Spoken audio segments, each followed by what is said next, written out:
Hello प्यारे दोस्तों, आप सभी का तहे दिल से स्वागत है मेरी आज की नई कहानी और चैनल टॉप आइडियल स्टोरी में।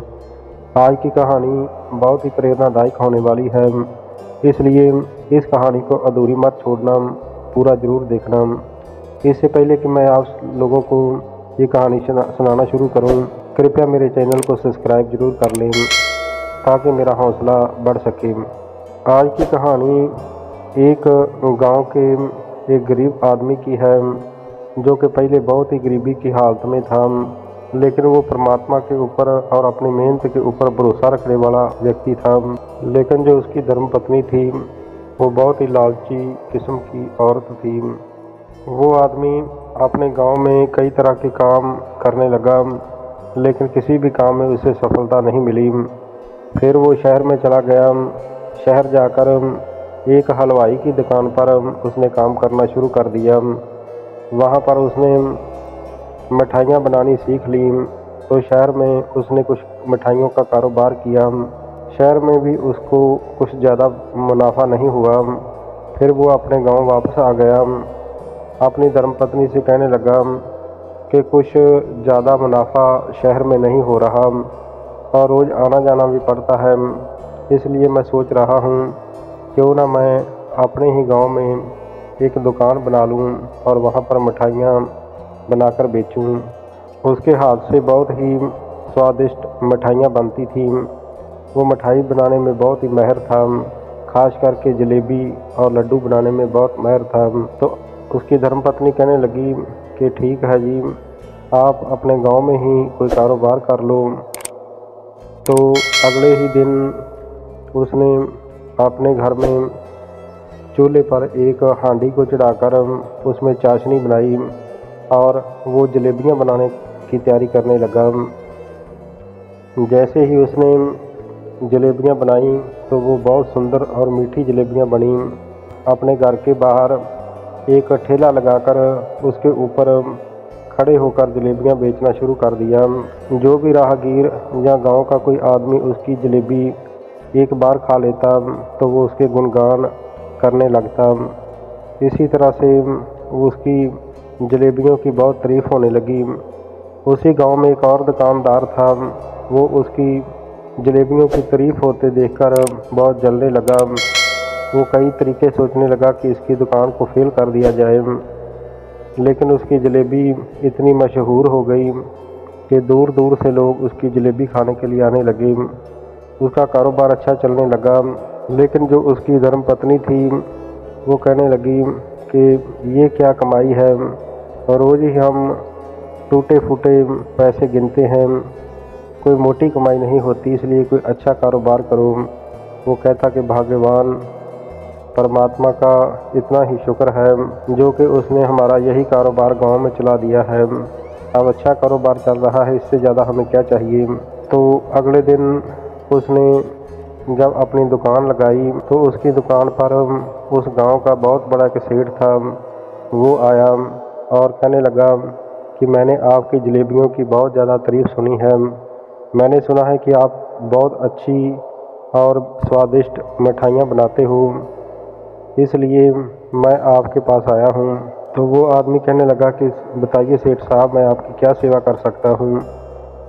तो सेठ कहने लगा कि मेरे बेटे की शादी है, उस शादी में हमें जलेबियाँ और लड्डू भी चाहिए, कम से कम 80 किलो लड्डू होने चाहिए और जलेबियाँ भी। हलवाई कहने लगा कि सेठ साहब आपको कब ये मिठाइयाँ चाहिए। तो वो सेठ कहने लगा कि कल शाम को चाहिए। तो हलवाई ने कहा कि ठीक है सेठ साहब, कल शाम तक आपकी हवेली पर ये मिठाइयाँ पहुँच जाएंगी। तो वो सेठ अपने घर की तरफ लौट गया। गांव में जो दूसरा दुकानदार था वो ये सब कुछ देखकर बहुत ही जलने लगा। वो कहने लगा कि ऐसे तो इसका और भी कारोबार बढ़ जाएगा, अगर इसने सेठ को खुश कर दिया तो इसकी मिठाइयाँ तो दूर दूर तक मशहूर हो जाएंगी, इसलिए कुछ करना चाहिए। तो उस हलवाई ने रात को अपने घर में हांडी चढ़ाकर लड्डू बांटना शुरू कर दिया। वो लड्डू बांटता रहा, उसने बहुत से लड्डू बांट दिए और उनको बड़ी बड़ी परातों में डालकर रख दिया।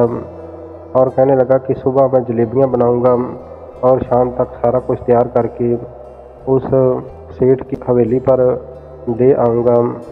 वह अपनी धर्मपत्नी से कहने लगा कि ये जो लड्डू हैं इन परातों को ढक दो और सुबह देखेंगे क्या करना है। उसकी धर्मपत्नी ने उस बात का ख्याल नहीं किया और वो रात को सो गए। जैसे ही आधी रात का समय हुआ तो वो जो दूसरा गांव में दुकानदार था वो बहुत सारे चूहे एक थैले में डालकर लाया और उसके कमरे में उसने छोड़ दिए। उन चूहों ने सारे ही लड्डू खा लिए और कुछ खराब कर दिए। जब सुबह हुई तो हलवाई ने देखा कि सारे लड्डू खराब हो चुके हैं और चूहे सारे लड्डू खा गए। ये सब कुछ देखकर वो बहुत परेशान हुआ और रोने चिल्लाने लगा। वो दुखी होकर बैठ गया तो इतनी देर में बाहर एक बूढ़ा बाबा आया जो कि मिट्टी की हांडियाँ बेच रहा था। उसने कहा कि बेटा मैं बहुत भूखा हूँ, आप मुझे रोटी खिला दो, अगर रोटी नहीं खिला सकते तो पानी ही पिला दो। तो वो कहने लगा कोई बात नहीं बाबा, पानी की क्या बात है, मैं अभी पिला देता हूँ। वो उसको अंदर लेकर गया, उसे बिठाकर वो पानी का गिलास भरकर ले आया। तो उस बूढ़े बाबा ने देखा कि धरती पर कुछ लड्डू पड़े हैं, कुछ परातों में थोड़े बहुत पड़े हुए हैं। वो बाबा कहने लगा बेटा मैं बहुत भूखा हूँ, ये लड्डू ही मुझे एक दे दो। तो हलवाई कहने लगा बाबा ये तो सारे चूहे खराब कर गए, उन्होंने खा लिए, मैं पहले ही बहुत परेशान हूँ। तो वो कहने लगा नहीं बेटा एक लड्डू तो ज़रूर दो। तो उसने एक लड्डू उस बाबा को दिया। उसने पानी के साथ वो लड्डू खा लिया और वो लड्डू खाकर कहने लगा कि बेटा आप तो बहुत स्वादिष्ट लड्डू बनाते हो, ये तो कमाल के लड्डू हैं। वो बूढ़ा बाबा कहने लगा बेटा मैं आपका ये एहसान ज़िंदगी भर नहीं भूलूँगा। अब मैं जा रहा हूँ, लेकिन जाते जाते मैं अपनी एक निशानी आपको देकर जाना चाहता हूँ कि ये एक मिट्टी की हांडी है, इसे तुम अपने पास रखो। तो वो हलवाई कहने लगा बाबा ये हांडी मेरे किस काम की। तो वो बूढ़ा बाबा कहने लगा बेटा तुम इसे रख लो, शायद तुम्हारे किसी काम आ जाए। तो उस हलवाई ने वो मिट्टी की हांडी अपने पास रख ली और वो सोचने लगा कि इसे मैं कहाँ रखूँ। तो उसने सोचा कि जो बचे हुए लड्डू हैं इसमें डालकर रख देता हूँ। वो बचे हुए लड्डू जो चूहे लड्डू ख़राब कर गए थे वो लड्डू उसने उस हांडी में डालने शुरू कर दिए। तो उसकी पत्नी कहने लगी कि ये क्या कर रहे हो। तो उसने बताया कि ये जो अभी अभी बूढ़े बाबा आए थे मुझे मिट्टी की हांडी दे गए और मैंने सोचा कि ये चूहों से जो लड्डू बचे हैं ये हांडी में डालकर रख देता हूँ। उसकी पत्नी कहने लगी कि छोड़ो ये सब और लड्डू बाहर निकालो और हांडी को फेंक दो। वो हलवाई उस हांडी से लड्डू बाहर निकालने लगा। वो जैसे ही लड्डू निकालता जा रहा था तो लड्डू बढ़ते ही जा रहे थे। वो देखकर हैरान हुआ और अपनी पत्नी से कहने लगा कि अरे भाग्यवान ये क्या हो रहा है, ये तो लड्डू ख़त्म होने का नाम ही नहीं ले रहे। तो उसकी पत्नी कहने लगी कि ये तो चमत्कार है, शायद ये एक जादुई हांडी हो। तो वो हलवाई कहने लगा कि भाग्यवान वो परमात्मा उस बूढ़े बाबा के रूप में मेरी मदद के लिए आया था। तो उन्होंने उस हांडी में से 80 किलो लड्डू निकाल लिए और बाद में उसने जलेबियाँ बना दी।